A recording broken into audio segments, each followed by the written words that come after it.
Welcome to Arcade Attack.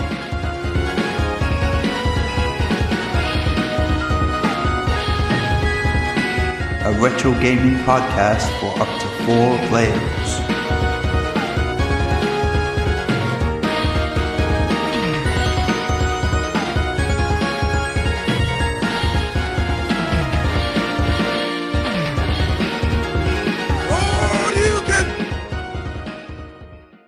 Hi guys, Adrian here from Arcade Attack, and on today's show I interview James Purple Hampton.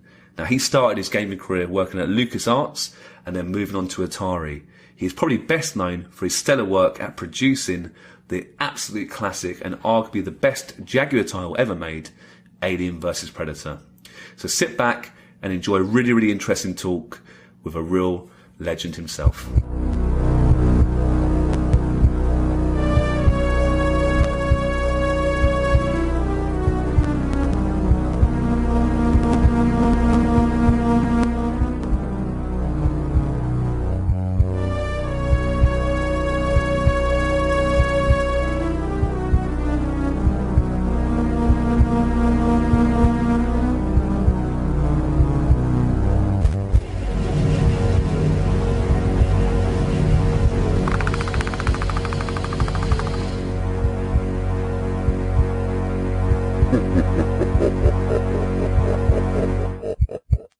Right, so today on Arcade Attack, I've got James Purple Hampton, a bit of a legend, proper Jag legend here. So thank you so much for being here, James. Really do appreciate this. Oh, thanks, Adrian. Thanks for the interest. Always up for talking about the Atari days. Can't wait. Before we talk about the Atari days, there's obviously quite a bit more to talk about before that. So the first question to get things moving, what are your earliest and fondest memories of playing games when growing up? So starting right back in the real, the first few days. Sure. Like a lot of people, that first time in junior high school when a friend of mine convinced me to slip out the back at school and head over to the arcade that opened a few blocks away, stepping into this darkened den full of stand-up, coin-up arcade games, hearing the signature warp sounds from the Defender machine, stepping up onto the battle zone, peering through the goggles while using the dual sticks to blast that crazy saucer that went racing by. And then, becoming mesmerized by the clever mechanics of Star Castle. Yeah. Which took, that game took more quarters from me than I can remember. So that's one aspect of it. The other was probably beyond the arcade experience, was founding a Dungeons and Dragons club in an old storage closet at school with friends. And that became the foundation for one of the first games I helped make, which was a sort of a live action version of Dawn of the Dead themed role-playing game that we sprung upon our D&D group, that we cobbled together using rules from other role-playing games like Champions and Car Wars to play. Nice one. That sounds really good. Oh, fair play. So starting making games when you were growing up. Brilliant. Yeah, we just always had an inclination. It was we loved to play them, like to build them, Fair play. Yeah, brilliant. How did you first get into the video game industry then? What was your first opportunity? It was a bit of a surprise. The 90s for me started off with a bang when, as a college student in Massachusetts, my house burned down and I lost almost everything I ever owned. So not long after, I kept having the same dream about driving west in a purple car. So I found a car, painted it purple, and got on the road to the West Coast. I landed in Marin County in the northern part of the Bay Area of California. And I responded to an anonymous ad in the local paper looking for people with experience playing computer games, which of course I had a lot. Yeah. When I got to the interview, I remember asking what was with all the Star Wars posters in the lobby, only to be told that I was interviewing at Lucasfilm Games, which was like a lifelong dream of mine come true. Kirk Ralston, the supervisor of the testing department, and who gave me my first break, really, he had lost my resume and decided to hire me on the spot anyways after we talked about all the different games and consoles available at the time. Oh, nice. I'm sorry about the house burning down, but blimey, it sounds like you took things, in your own hands, basically, so fair play to you. Yeah, it was definitely one of the best and worst things that ever happened. Kind of strange, right? That's weird. I was going to ask really late on, actually, how you got your nickname Purple, but I think you've kind of explained it already, so fair play to you. There you go. Yeah. Yeah. Showing up in a purple marbleized car does it for you, right? What colour was the car before you painted it purple? It was a blue Saab 99. GL. So just freshen up a little bit. Nice. Yeah. So it was a fun ride. Made the going across country journey pretty exciting, actually. Sounds really good. The Secret Monkey Island probably is in my top 3 games of all time. I'd say I love it. You know, it's such good memories for me. And I know you worked on it actually. So what was it like play testing this game? And did this early experience help you in your career later on? Oh, absolutely. I mean, when I started at Lucasfilm Games, just as Monkey Island was in its final beta test phase before release, it was my first exposure to crunch time. And my first day on the job was a Saturday testing session that included people from throughout the company who all gave up their weekend to play test the latest builds of the game. This was my first taste of what it took to actually get a game made and out the door into manufacturing, seeing firsthand the friction caused by the pressure to release the game in time for Christmas and the desire of the game development team to make it the best game possible. The charged atmosphere was both electric and exhausting, with the team working around the clock at times to make fixes and improvements before the game reached a gold master state and ready for release. You know, this early experience emphasized how important the combined efforts of everyone throughout the company and their willingness to go above and beyond, giving up their nights and weekends, is what pushes the game to greatness. It is amazing, isn't it? It's talked about so much even today. I mean, have you played it recently, or? I played when they did the remastering, like on the PlayStation. It was great to see the art get that nice treatment to it, but the mechanics staying the same. You know, the sword fighting is still the sword fighting's art, right? Of course, yeah. One of my favorite parts of that game. Fair play. I've had the honour as well to speak to David Fox a few weeks back. He's been on one of our podcasts recently, and there's also, you know, we can name other legends like Ron Gilbert, Gary Winnick. Did you actually work closely with them? I appreciate you're more the playtesting area, but did you work closely with those proper legends back in the day? Well, you know, being in the testing department, you sort of have interactions with almost everyone throughout the company. You know, the atmosphere at Lucasfilm Games during the time was sort of a creative chaos. You know, it was a fun environment full of bright and talented people who all wanted the same thing, to make the best games possible, and who all were willing to go to that extra mile to get it there. For me, I did get to work with Ron Gilbert on Monkey Island 2. I was the lead tester on that, and Ron was very inclusive in the creative process and welcomed what we in testing called the giant D for design bug document. Nice. That a few of us in testing, including folks like Jim Current, Mark Cartwright, Brett Mogalifsky, and more, we all put together. It was full of ideas and reactions to the earliest build of the Monkey 2, and Ron listened. And we in QA were super psyched to see some of the concepts make it into the final game, such as this, you know, that screwball take on the Indiana Jones travel map, where it's sort of as you're guiding yourself around, or the card catalog in the library room. I like you're talking about that. Some Easter eggs that we could squeeze in. Nice. And while I didn't have a lot of interactions with Gary Winnick, he did step up and rally he was the leader of the art department, and sort of got them all to participate in their section of what was the company video that a few of us in QA had been asked to make, which was shown at the LucasArts annual company meeting, which you can find out there on YouTube. And David Fox, you know, he was, I always looked at David as seemed like the unofficial voice of reason at Lucasfilm Games. Nice. You know, I mean, having made some of the earliest titles, such as a truly excellent Ball Blazer game, as well as the initial Scum projects like Maniac Mansion and Zack McCracken, you know, he valued quality, inspired the company to always aim high and push for the best possible games, and sort of learn that threshold of quality from him. Brilliant. Well, I think is it safe to assume you kind of learned from the best from your first experience in gaming? Is that fair? I mean, absolutely. I, you know, didn't realize it at the time, or just what a critical juncture it was, but I definitely know now just how lucky and fortunate those days were. Yeah. I asked David actually if he ever got to meet George Lucas, and he said he hardly ever popped into the office, and he was busy making these films. Did you ever get the chance to see George Lucas? Or? You know, there was some specific, you know, George isn't a very public figure, so there was occasionally, like at the 4th of July company picnic, he would sort of make himself available or surface. So I actually got to fulfill a lifelong dream. As a kid, I drew out the entire Star Wars movies in about 200 or 300 pages, and this was one of the few things I actually pulled from the wreckage of that fire. So when I got to the company picnic, I, was able to show it to George, like fulfilling my dream as an 8-year-old to show it to George Lucas, and he signed it for me, which was awesome. And so, fair play. Made my life. Good on you taking the opportunity. Brilliant. Obviously, these are proper legends you work with. Do you have a personal favourite game that you maybe tested or just played in your own time? What's your favourite LucasArts game looking back? Well, I'll always have a soft spot for the often forgotten game Night Shift, which is where you're making action figures in a factory. You have to kind of keep the machine running. That was the first test title I was lead tester on, and included this one design feature, which I always look at as my first design feature that made it into a game. Nice. Yeah. But probably my favorite game is probably Monkey Island 2, LeChuck's Revenge. Yeah.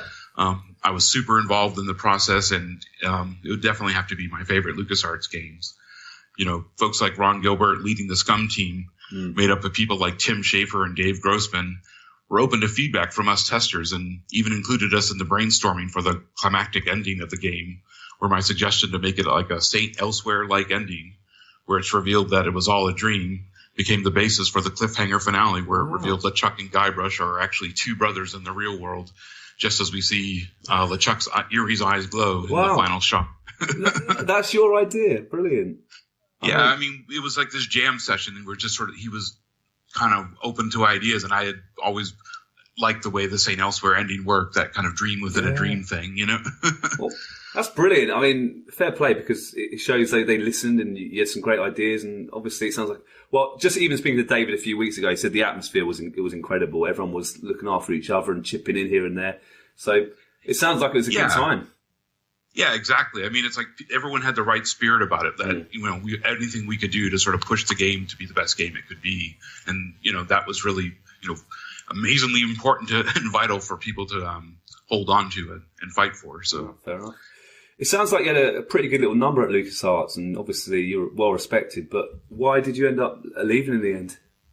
Well, just as as the experience was educational and, sort of learning how games are made, it was also it was something that I would learn that happens all too frequently in the games business, whereas after a massive amount of hiring and expansion, the company realizes its headcount is unsustainable and has a massive layoff. So in this instance, almost half the company got laid off as it was transitioning from the sort of George Lucas-funded Lucasfilm games division into the self-sustaining LucasArts company, which was a self-running entity outside of Lucasfilm altogether.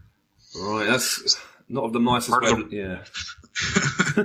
It's a shame. That must have been a huge shame at the time, I take it. It was sort of a shock, but it's like, again, sort of prepared me for my rest of my time in the games business, which is, it's sort of it's an industry that has its highs and lows, and you have to sort of learn to ride the ride. It's like not unexpected to have that happen. So you just get adjusted to it. Well, yeah, you obviously dust yourself down, and I assume you moved on from quality assurance and game testing to actually producing games. Was that the next step? And how would you describe those two roles? How do they differ from each other? So when I moved from QA to producing, I did so with a little help from my friends. After the LucasArts layoff, my friend Terry Bratcher, who I met at Lucasfilm, helped me keep me going in the Bay Area with getting me some work painting apartments through his wife's business, which is, kind of keep the wheels going. And during this time, another friend of mine who I also worked at Lucasfilm, Brandy Wilson, put me in touch with Mitzi McGilray, who worked as a producer at Maxis in the East Bay. They're the SimCity people. Yeah. I was able to get a job at the Maxis QA department, and even though I was only there for 6 months, I got to meet people like Carter Lipscomb, who had become my longtime friend, and had regular lunches at this place called Millie's, a nearby diner with people like Will Wright, who was eager to talk about his Dollhouse project, which would eventually become The Sims. Yeah, I mean, a legendary game, yeah. Yeah, and while I was at Maxis, I got a phone call from, again, my friend Brandy again, and she put me in touch with her sister Lori, who worked in the business department at the Atari Corporation. They were looking for producers for a new game console under development, which I would learn to become the Jaguar. Yep. And she took my resume over to the development team, and after a few interviews, I got hired into my first producer job. Nice. So, starting in QA afforded me a perspective into all aspects of the game development process. As a tester, we regularly interacted with the programmers, the artists, sound designers, folks from the marketing and legal department. And this provided a pretty solid background to understand the process of how a game is made start to finish. You know, as a producer, your job is to become the champion and the leader of the game, making sure the resources, manpower, time, budget, money are allocated and available, all while pushing the creative side to ensure it can be the best game possible. You know, as a person who started as a tester at Lucasfilm, I learned how important it is to set the bar high and strive to maintain a gold standard of quality for games. Yeah. And as a producer, I was able to build on this background and directly apply those standards to the projects in every stage of development. Oh, so fair play to you. Fair play. What was it like working during the company, during Atari, during those early Jag years? I imagine it was, especially during the early years, pretty innovative and really, really ambitious. You know, creative chaos rules the roost in the games business, and this another flavor of chaos ruled the days at Atari during those early Jaguar years. When I first arrived at Atari, the company seemed to be at a crossroads. It was trying to reconcile its legacy as the company behind the first wildly successful game console, the original 2600 or VCS as you know it. Yeah. And at the same time, it was a company that needed to learn new ways of doing things in order to be current or match the current generation of gaming. When I started working there, it was just after the Atari office in Chicago was closed down, and all of the half-finished projects, primarily Lynx games, needed to be completed. And this was going on while the Jaguar hardware itself was being developed. Yeah. There were quite a few people at Atari that still remember the days of huge selling games that were built by one or two man development teams. And I recall meeting with, Atari's president, Sam Trammell, and describing just how many people worked on Monkey Island 2, for example, at LucasArts. And he couldn't fathom just how it was possible, how a game with that many people and a production budget could ever be profitable. And that always captures what I consider to be the fatal gap in the thinking. It was this kind of thinking that was just responsible for the strategy for the Jaguar's initial launch titles, where there was this idea that as there were 4 programmers in the internal Jaguar game development team, they would be able to get 4 games made in less than 6 months on an untested console system that had very little in the way of support tools for the coders. So, of course, this is a terribly unrealistic approach, and it wasn't long before those 4 titles became 2 as we cut back the resources and threw them at the remaining games. But it was still a little too little too late in some ways. Just hearing that answer, then you can kind of get a reason probably why the Jaguar, even though I love the Jaguar, it's one of my favourite consoles, but you can see even then maybe the philosophy wasn't quite right. Yeah, I mean, as I said, it seemed to be struggling between 2 timelines, right? Like there were literally people there who were still around from the original days, and their thought was, it takes a single person can make an entire title, and they can do it in less than 6 months, which was perhaps true in the 70s, but certainly not in the 90s. Oh, fair play. Yeah, and obviously I think you coming in shook him a little bit and hopefully pushed him in the right direction. Well, yeah. I mean, Sam ultimately grew as working there. He was the one who opened up, Sam Trammell really did, extend the schedule for AVP and really sort of, he stepped up and was ready to learn new things. It's just that initial launch title didn't quite get that treatment. It was a little bit down the road. Fair enough. I am a huge fan of Alien vs Predator. I have to say, I still play it today. I think it's that and Tempest 2000 is probably my favourite Jaguar games. I go back to them often. So in my view, you helped produce one of the, or if not the best title in the Jag. I mean, how did this opportunity first come up? And was obviously I heard rumours. You can correct me if I'm wrong, but was it initially supposed to be a launch title for the Jaguar? No, Alien vs Predator was never meant to be a launch title. Early on in the pre-production planning stage, it was recognized that the Jaguar AVP would be an ambitious effort and need a little bit more time in development. So I believe the original target release date was spring of '94, a Q2 release in business terms. The development period was extended to the fall of '94 when I convinced Sam Trammell to relocate the programmers from England and set them up working directly with the Atari level design team at Atari headquarters in Sunnyvale, California. The Atari Alien vs. Predator game itself began as a title the Chicago office of Atari had been started, and they recruited UK based development studio Images Studio, which was run by Carl Jeffries. And they developed the initial handheld Lynx version of the game. The AVP license itself had been acquired through Activision, and originally the game was supposed to be a simple port of the Super Nintendo version, which was based on the Alien vs. Predator arcade game, where you sort of play a predator side-scrolling, punching out aliens or something. Good game. It's a good game, to be fair. Decent game, but we thought we could improve upon it. And when Atari shut down their Chicago office, and AVP got assigned to me as one of the first projects I've to work on when I started at Atari in the fall of '92.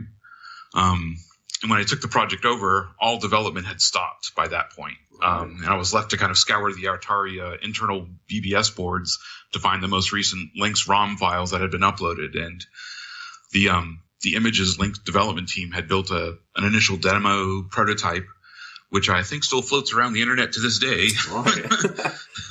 And you were able to play as to let players as a colonial marine or a predator. The design didn't include the alien as a playable character, a detail that I was able to get changed when we at Atari submitted a new proposal to Activision and 20th Century Fox for the Jaguar version. Yeah, good on you. And I was able to sell that idea. The original design docs for the Lynx AVP had featured a number of characters and locations named in the Alien vs. Predator comic book series that was published by Dark Horse Comics. And I used that. We didn't have a licensing agreement with Dark Horse, and I was able to use that as a reason to justify our submission of a new design plan for the upcoming Jaguar version. The updated design pitched to 20th Century Fox identified the Jaguar title as a first-person shooter, because we're all playing games like Wolfenstein and Doom at the time. We were pretty inspired, and included the ability, the notion that we wanted to play all three sides: the alien, the predator, and the marine. And when I began at Atari, they were starting to ramp up the external Jaguar game development efforts, and AVP was identified early on as a project that would end up eventually be contracted out to Rebellion Development in Oxford, in the UK. And during those initial discussions, Atari shared the design docs from the Lynx version, as well as the three-sided design concepts that we had developed internally at Atari, and by the people who would become the Atari level design team for the final game. Right, nice. That's some really interesting things there. Thank you. I remember growing up, and I saw early screenshots, and it seemed like a game. Just looking at the screenshots, that was different. It stood out from what's currently out there. I know, obviously, Doom and Wolfenstein were huge at the time, but this just looked amazing, almost like playing like a movie. Did you know that was going to be something quite special from early on? And can you run through how this game was produced quickly? Yeah, I mean, we all loved the Alien and Predator movies, and we all believed we wanted do right by those characters. So we were kind of taking it from, we as fans, this is what we as fans would love to see, and we all sort of treated it as a special opportunity to really kind of get it right, if you will. Yeah. And we sort of had that attitude through every stage. I will say the screenshots of the Alien versus Predator, the creative and unique art direction was established by the Rebellion team and their art department. To show off the Jaguar's capabilities, the Rebellion artists used photos of set tiles and model kits of the Alien and Predator characters, which were meticulously painted and posed and animated by artists Stuart Wilson and Toby Banfield at Rebellion. Right. There's a funny story that goes with it. One of those, we actually used the model resin kits that were available for, and one of those model kits was so hard to get that we actually had to smuggle it into the UK. Really? The alien character, famously created by the controversial artist H.R. Giger, featured enough questionable material, I guess, for UK customs that it prevented a model kit of the alien queen several times from entering into the UK. So I literally actually had to purchase one in the States and hand carry it in my carry-on luggage to get it to the UK and into Oxford in time. I thought you got a few looks, I'm sure, carrying that through. It was odd. It was funny, but hey, again, that spirit of whatever it takes to get the job done, right? Yeah. Did you mainly work in the game in England then, or was it obviously it's a joint sort of thing? Was it England or America? Where were you working mainly in the game? Well, at that time, the primary development was still focused in Oxford. Yeah. In fact, the extra, the process of working with Rebellion, we realized at one point that we needed to extend the schedule and sort of stretch it out. The development contract that Atari first made with Rebellion, for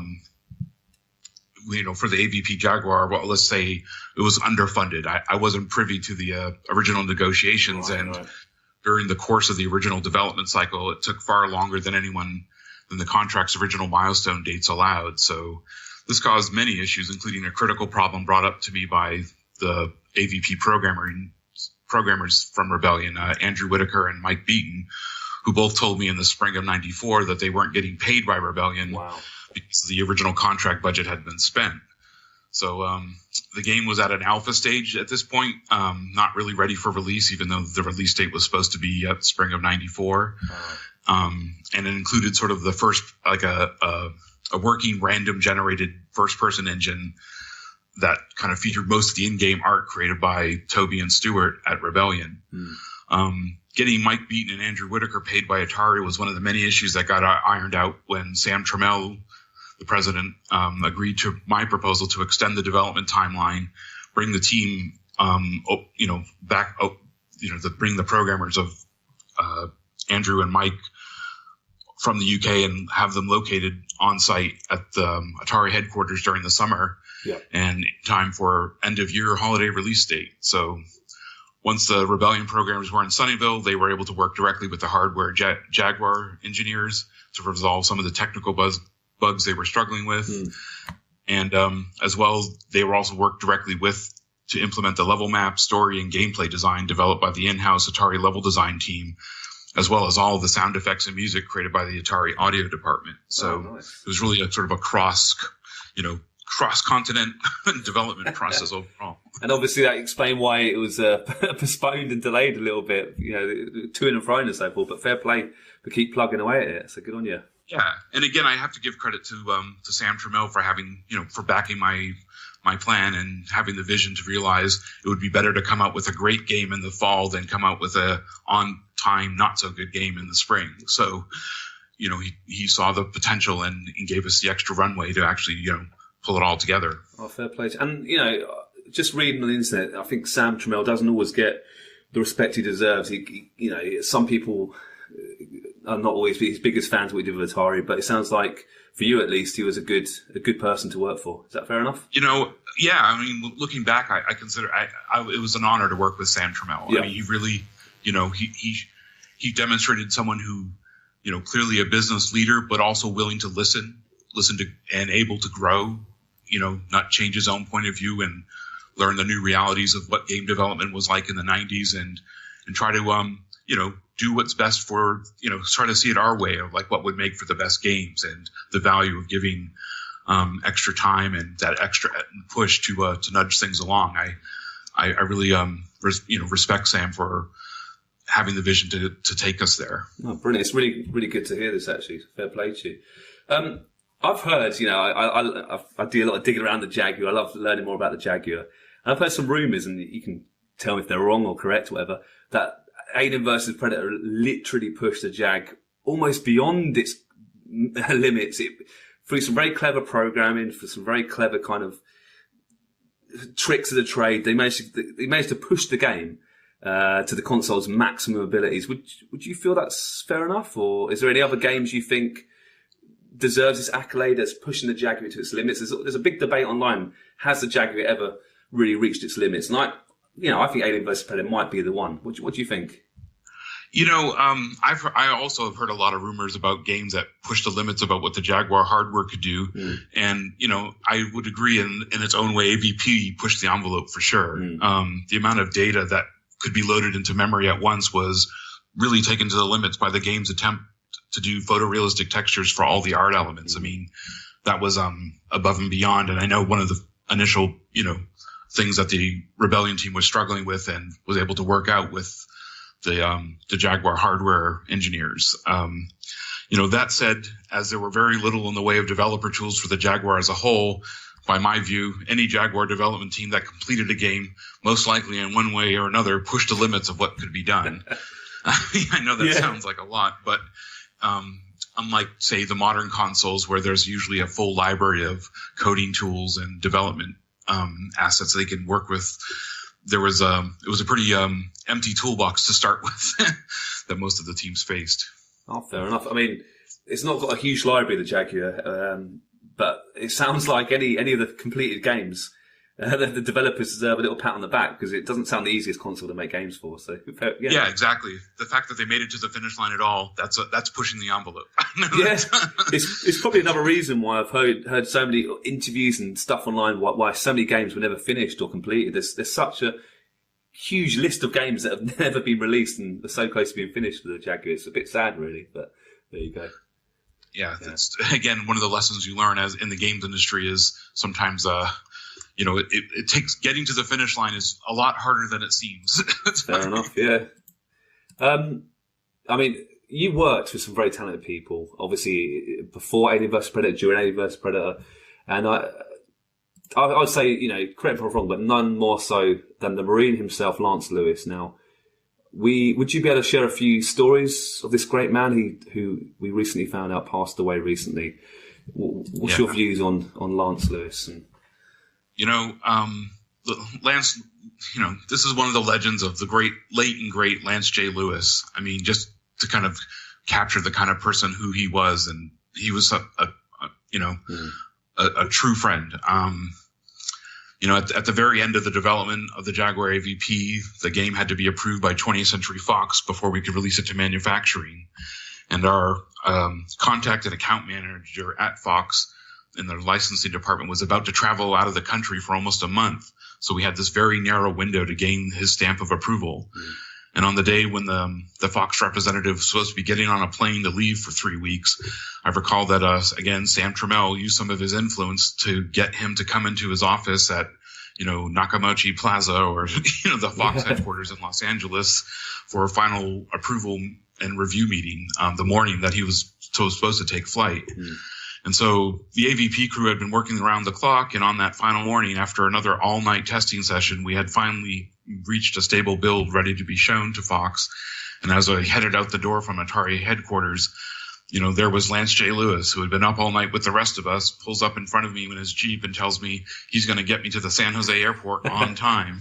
Yeah. He had so little time to get there. So I will never forget zooming down like the 101 as the sun was rising up on Silicon Valley on this hot August day, and believing it when he looked me in the eye and said, Lance told me we're going to make it just in time. It was this kind of, his kind of positive energy, this can-do attitude in the face of the impossible odds that Lance always seemed to have ready to share with people. He stepped it up. He, along with his fellow testers, become the level design team for AVP, transferring from a tester to a level designer. And he always had something extra to add, whether it was working up a complete walkthrough with strategies to complete the game or preparing a detailed level designs worked up on pencil and graph paper. Lance did what it took not to only get it done, but get it done well. After I left Atari, I would go on to work with him at Rocket Science Games as well as Cyclone Studios, where really his wisdom helped guide me to work habits that let me, leave the work stress at the office so you can balance it out and have a life at home. I mean, he really had this wise Zen way of looking at things, and I learned a lot from him.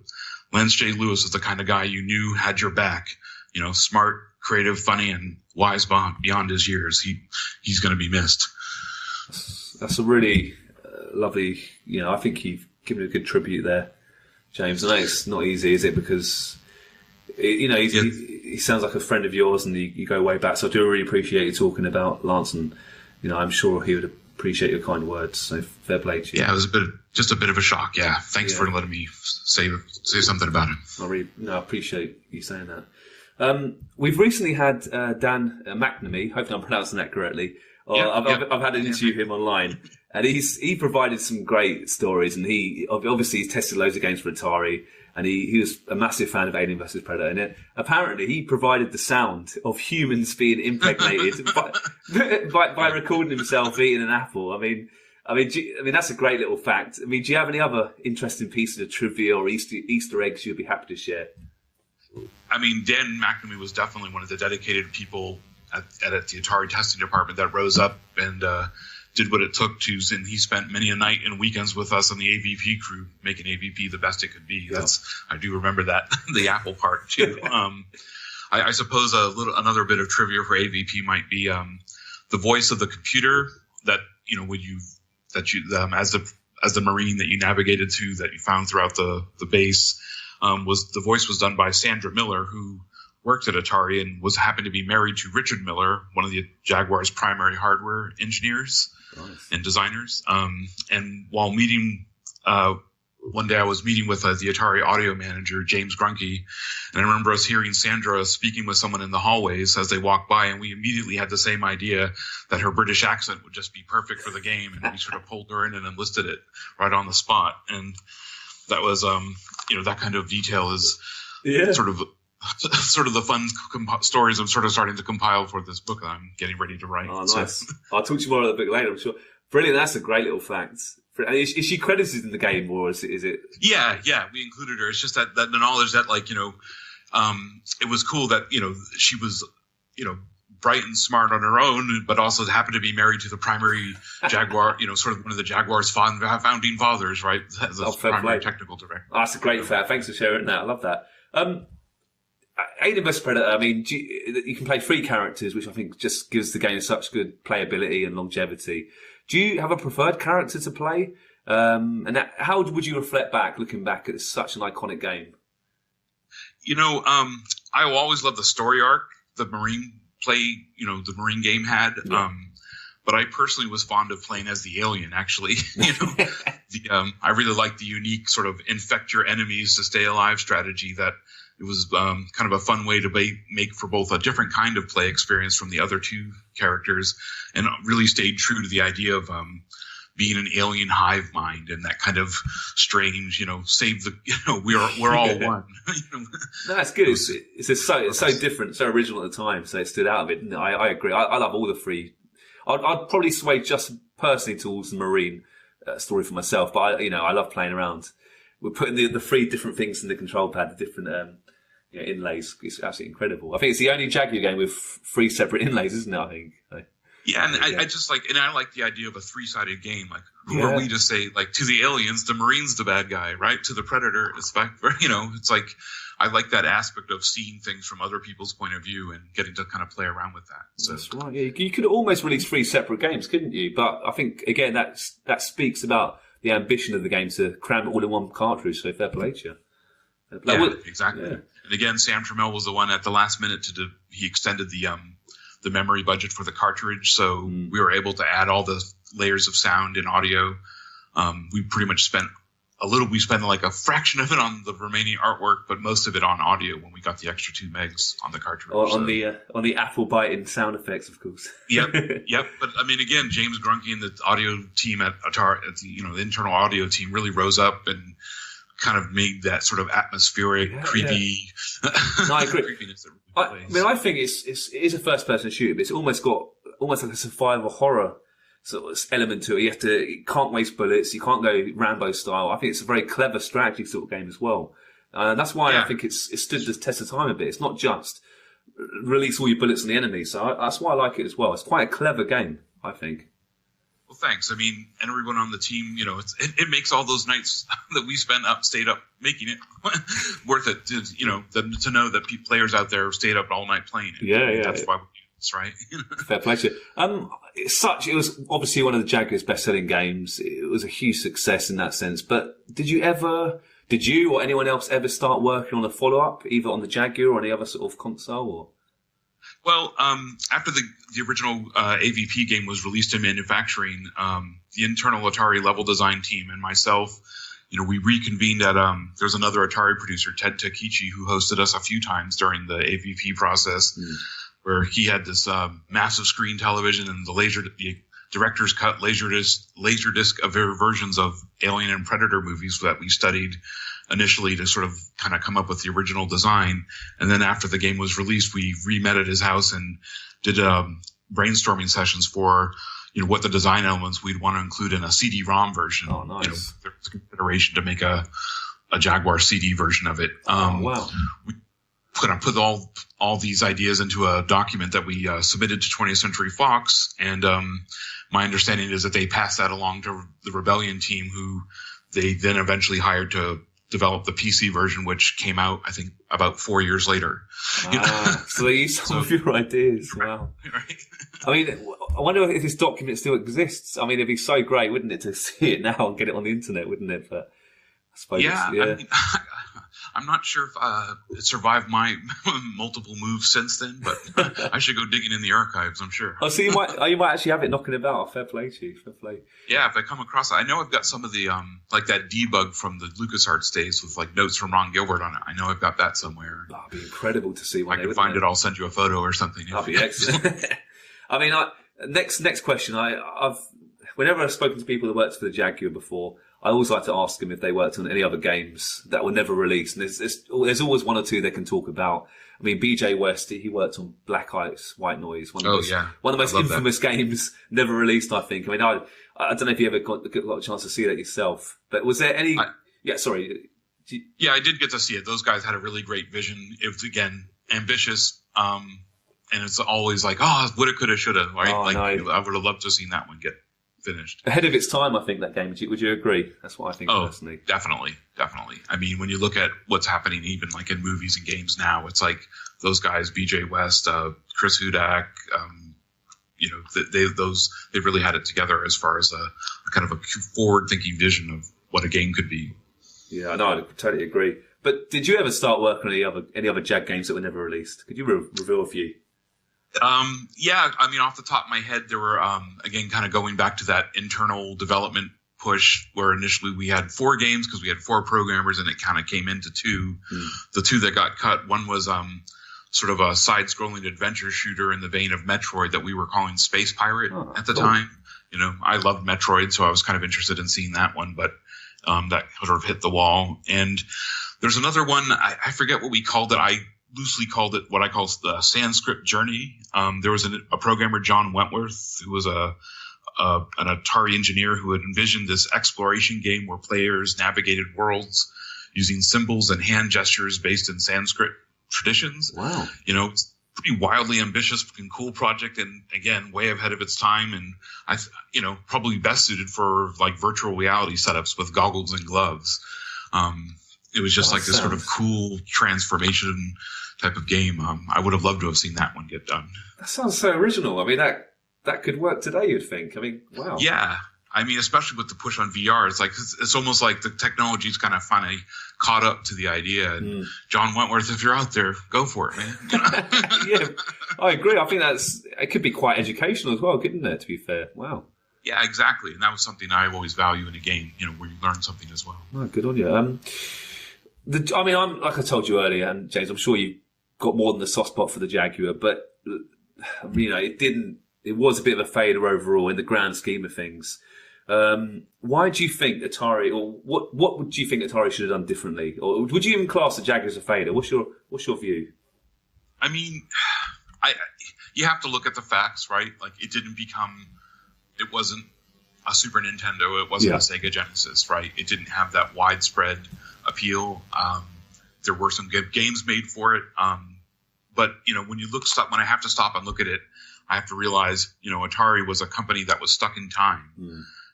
I think after it reached, the stellar heights of the 2600 days, it resisted the realities of making more complex games for systems that were so much more capable. There was a disconnect in the philosophy at at Atari that influenced those decisions early on that sort of set it on its path to demise. I hate to say it. There was a lack of programming and engineering tools or resources for developers to build from. So almost everyone was starting from scratch with on untested systems, sometimes still in development. And instead of kind of giving dev teams leg up on their projects, there was, I hate to say it, this basic idea that any programmer that needed such tools was an idiot, almost. Right? That's a bit not harsh. from me, but from certain personalities on the Atari sort of engineering side of things. They just viewed that kind of middleware as wasteful or something, but really almost essential when you're starting out on new console. And I hate to say it, Atari was guilty of a lot of people are guilty of what I call not accepting the bad news early, right? So instead of accepting that the Jaguar titles were going to be more complex and thus demand larger development teams and needed much bigger budgets and more time to build things in, they sort of set their initial course based on their 26 era of thinking, which, like that 4 internal programmers meant they could get 4 games in less than 6 months, which is proved impossible, of course. That type of thinking, it did shift again. As I saw in the years I was there, Sam Trammell really sort of transformed his thinking from the old to the new, but sometimes again, it's like a little too late, perhaps, to really make the difference. Yeah, I agree. What you said, actually completely makes sense now. It's such a shame though, because I think the Jaguar had a lot of potential, and there's more games like Alien vs Predator. Who knows what could have happened, eh? But there you go. Yeah, exactly. I mean, we really could have gave it our all, and it's. I was thankful to have the opportunity. Sort of like I always look at it as the chaos that made things at Atari sort of crazy was also the same chaos that made it really excellent, because you could sort of take if Sam saw you had a vision, he'd let you run with it, and that's something I always again admire, that he's let me he saw that I had a plan for AVP and let me take it to the finish line that we reached, and keeping that gold standard for quality at the top of the list. Good on you. We've only spoken about a few games you worked on today. We haven't got time to go through all your games. I mean, you've got a huge list, actually. Really, proper respected games. But out of all the games you have worked on, is there a game you're most proud of? Can you explain why? Yeah, I mean, Alien vs. Predator is still at the top of my list. I mean, It really does. It was a super challenging experience, getting it made. I worked on the project. I think I once counted out to like 23 months, almost 2 years solid working on it. And the entire development teams, everyone sort of stepped up their efforts and applied themselves to relentlessly pushing the game and getting it to the finish line in the condition we did. It was my, as a producer, I was able to execute on the design plans that we had our dreams for. And again, sort of, thanks to, Sam, he was able to give us the extra bit of runway at the end to sort of pull it all together and enlist the aid of the Atari internal development level designers and really make it the special game that it became. Oh, fair enough. I don't suppose that any games you worked on a longer time period than Alien vs. Predator, is that fair? That's fair, yeah. I mean, I've worked on a lot of shorter titles, some of them longer, some of them less, but AVP was a marathon. It was, Nah, fair play. A bit of a personal question in a way, but have you got, apart from the games you've worked on, do you have any top 3 video games that you've played? I mean, I assume you're a bit of a gamer outside the programming. What are your 3 games of all time, would you say? It's a tough question. Oh, yeah, man, that is a hard question. There's so many different types of games and so many moods to be in to play. I mean, like, I could kind of rattle off. I'm currently playing things like, Destiny and Need for Speed, but if I had to narrow it down to like my favorites of all time, I'd probably go, this is going to sound boring, but maybe Tetris, which is, I know it's a chocolate chip cookie recipe of gameplay, but it really is an epic classic that I still, can pick up and play at almost any time still to this day. I don't know if you remember this one. I have a soft spot for some racing games. So Motor City Online, which was, it was a fun game kind of buried underneath a top-heavy interface. I've never heard of it. I'll have to check it out, definitely. It was actually built by the Need for Speed team in like the late 90s, early 2000s, and it was an MMO. Actually, it was a car racing MMO. Oh, nice. And if you could just get past, like, it unfortunately required you to sort of have a mechanical understanding of how cars fit together, which was a little bit asking people a bit much. But if you could get past that and just use some of the publicly available setups that people posted online, you realize, like, wow, what a terrific, fun racing game that became. Oh, cool. The last one is probably sort of an old school one, the original Hitchhiker's Guide to the Galaxy text adventure. Yeah. I don't know if you ever I had the box copy that included things like the microscopic space fleet and peril-sensitive glasses. I mean, one of the best, games I ever had so much fun with, right? Nice. So the Babelfish puzzle was amazingly hard, but so satisfying when you got it done, You're a fan of the books as well, I take it. Of course. The radio series, yeah. And the radio, from the beginning, Fair play to you. What projects are you currently working on? Are you still working on games, or what kind of to quote The Prisoner, that would be telling. I'm also in the process of actually, putting all these different tales from my time when I started at Lucasfilm to around when I actually finally left Atari. I think into like a book or a blog with all the kind of juicy behind the scenes details that Excellent. we've sort of been touching on today. So. That'd be so good. Yeah, definitely. Give me a shout when when that's ready to be like released or promoted. I'll definitely be interested to read that and get involved. Right on, for sure. I absolutely will. James, brilliant. That's excellent. I can't wait to see, go into more detail with that. You kind of answered it earlier, but maybe there's a bit more to it. How did you actually get your nickname Purple? I don't assume it's your proper middle name, is it? Yeah, not quite. When I first arrived at Lucasfilm, all the testers in the QA department had a nickname that we all used to log in to the bug database. And so for me, as I came driving up in a purple marbleized car with these purple tinted glasses and purple streaks in my hair, the name Purple was given and it just stuck with me. So nice. That's pretty fun. Have you still got the purple streaks in your hair? Is that long gone? The streaks, no, but I still wear the purple glasses, yes. So. Oh, nice. My hair is more gray now than anything. So Fair enough. How about the car? Is that gone as well now? Yeah, the car sadly didn't make it. As much as I love the car, it was a mechanical mess, so I had to cut that one loose as well. I'll try to maybe dig up a picture and send it over to you. Oh, James, it's been such a pleasure. I mean, honestly, the stories you told me are brilliant, and thank you so much for your time.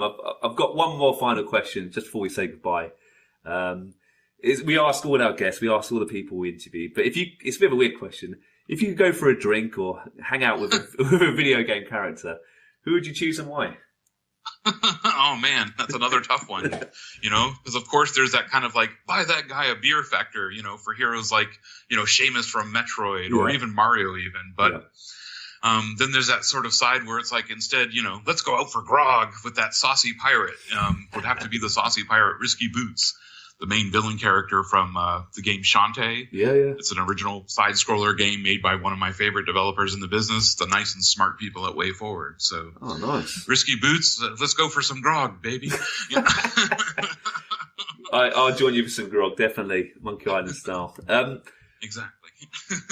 James, it's been a real honour, and I know our fans are going to love it, and I really appreciate your time today. It's been a real pleasure. So thank you so much. Oh, well, thanks for your interest, and it's been great talking with you. It's been fun to sort of shake out the dust from the memory banks and get this stuff out of the system and get it down on paper. So that's why I want to get this book sort of underway. Yeah. Please keep us in the loop, because I definitely want to get a copy for myself, and I know other people will be very interested. So nice one, James. Introducing Alien vs. Predator for the 64-bit Atari Jaguar. You might not want to play it alone.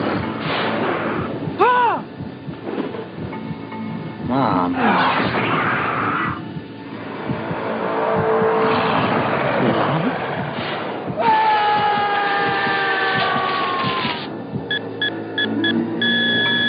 Thanks for listening to today's podcast. We really hope you enjoyed it. If you want to get in touch regarding this week's episode or anything else, you can tweet us at Arcade Attack UK, at Keith Barlow 82, and at Arcade_Adriano. We're also on Facebook at facebook.com/Arcade Attack UK. Please check out our website at arcadeattack.co.uk for lots of retro gaming goodness, interviews, reviews, features, top 10s, etc. And you can also find all our previous podcasts there. Our podcasts are available to stream from the website and are available to download for free from Stitcher, Podbean and iTunes, where you can also leave us a review and a rating, which we would really, really appreciate. So until next time, take care and we'll speak to you soon.